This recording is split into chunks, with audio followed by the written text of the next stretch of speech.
My dear countrymen, my name is K.C. Agarwal.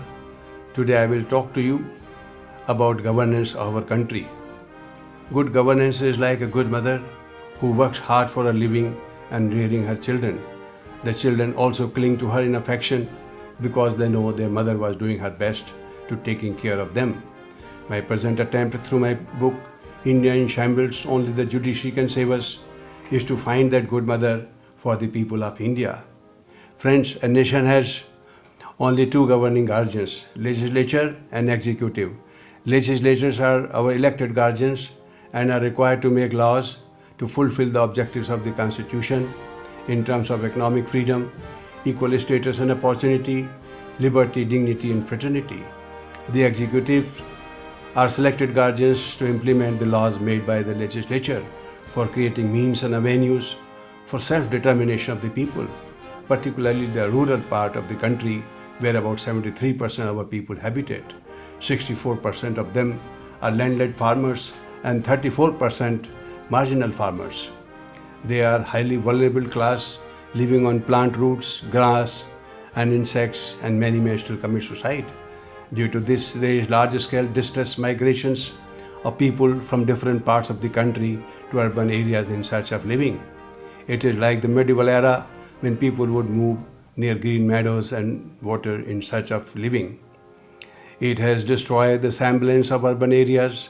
Encroachments, congestion, crime, law and order, destruction of environment, shortage of civic and municipal services have become the order of the day. With time, the governments authorize the illegal colonies to build their vote bank. Executives are also required to create infrastructure in the country like land management, water management, establish education and health services, municipal and civic services, roads, transport, communication and commutation system, and all that makes the facet of the nation. Friends, what was expected has not happened in the post 70 years of our hard-earned freedom. Rural part of our country still remains the face of despondency, poverty, illiteracy and backwardness. Governments in the post-independence era have grossly fumbled.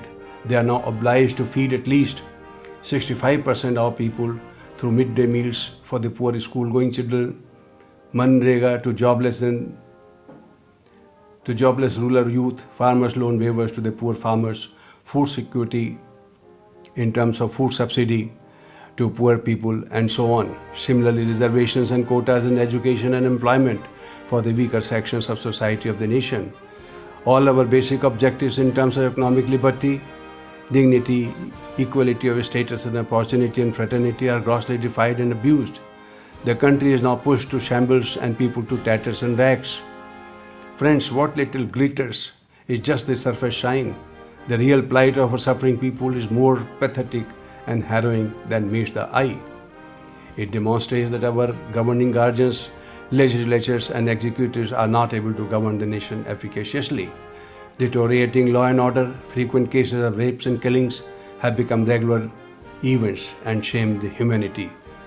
Our first and foremost task is therefore to have worthy and capable guardians who are sensitive to human sufferings and capable of addressing the maladies that have besieged the nation and fulfill the objectives of the Constitution. Judiciary is our third organ that maintains a separate identity. They are the custodians of the Constitution and responsible for its implementation. Since establishing the governments is the subject matter of the Constitution, I therefore pray the learned judiciary to establish responsible and accountable system of governance at the Union and the states. The procedure of this I will discuss in my next talk. Thank you.